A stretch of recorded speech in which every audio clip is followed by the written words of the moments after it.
ભાવનગરથી દ્વારકા સુધી સ્કેટિંગ યાત્રા યોજાઈ।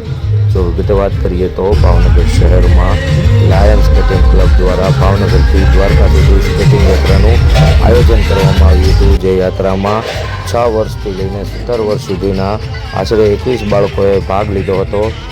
આ યાત્રાને ભાવનગર યુવરાજ સાહેબ દ્વારા લીલી ઝંડી આપી પ્રસ્થાન કરવામાં આવ્યું હતું। નીલમબાગ સર્કલેથી પ્રસ્થાન કરી આ યાત્રા ખોડિયાર મંદિરે માતાજીના દર્શન કરી આગળ પ્રસ્થાન કરશે।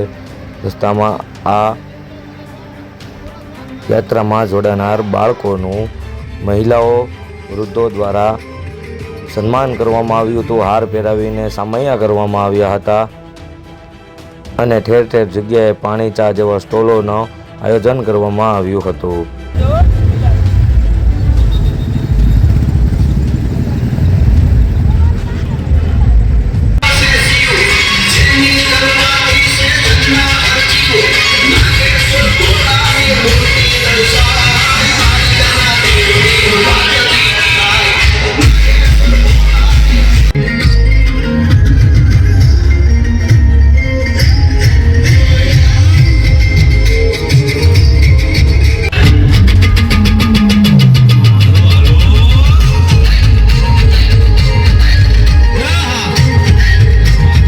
આપનું નામ? વંદે માતરમ। મારું નામ પરમાર પૃથ્વી છે। ભાવનગરના વંદે માતરમ ગ્રુપ દ્વારા આજે અમે જે લાયન્સ સ્કેટિંગ ક્લબનું સ્વાગત કરવા માટે જે આપણે ભાવનગરથી દ્વારકા આશરે 450 કિલોમીટરનું અંતર કાપશે સ્કેટિંગ કરીને, અને આ યાત્રા ભવ્ય રહે અને સંતોની કૃપા, ભગવાન શ્રી દ્વારકાધીશની કૃપા પણ એમની પણ બની રહે, અને આનું માધ્યમ એક જ છે કે આવનારી પેઢી અને આવનારા દરેક યુવાનો વ્યસન મુક્ત રહે।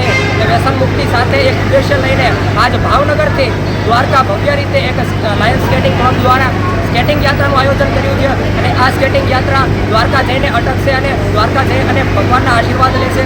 તો હું ખૂબ અભિનંદન પાઠવું છું એમના ગ્રુપને પણ, વંદે માતરમ ગ્રુપ ભાવનગર તરફથી ખૂબ અભિનંદન, અને આપણી યાત્રા સફળ રહે સાહેબને પણ આપણે અભિનંદન પાઠવીએ છીએ। આપનું નામ? મારું નામ Pranav Andariya, lion skating club Bhavnagar. આજરોજ તારીખ 25 ડિસેમ્બર 2025ના રોજ અમે 21 બાળકોને લઈ અને સ્કેટિંગ યાત્રા કરી રહ્યા છીએ ભાવનગરથી દ્વારકા। આ સ્કેટિંગ યાત્રા પાછળ ભાવનગરના નાનાથી લઈ મોટા તમામ મહેમાનો, વડીલો બધાએ અમને ખૂબ સપોર્ટ કરેલો છે। અમારા અશોકભાઈ છેલ્લા 15 દિવસથી આ બાળકોની પાછળ ખૂબ અથાગ મહેનત કરી રહ્યા છે। દરેક મહેમાન હોય કે કોઈ બીજું કાર્ય કરવાનું હોય, કોઈ પરમિશન લેવાની હોય, તમામ કાર્યમાં 1.5 મહિનાથી અમારી સાથે રહે છે। એ સિવાય અમારા જે વાલીઓ છે, બાળકો જે આવી રહ્યા છે એના વાલીઓ છે, એ પણ અથાગ 15-20 દિવસથી મહેનત કરી રહ્યા છે, સવારથી રાત સુધી। એ સિવાય અમારી સાથે 3 બાળકો બોટાદથી જોડાયેલા છે પાયોનિયર એકેડમીના, એમના કોચ દિનેશભાઈને પણ હું આવકારું છું।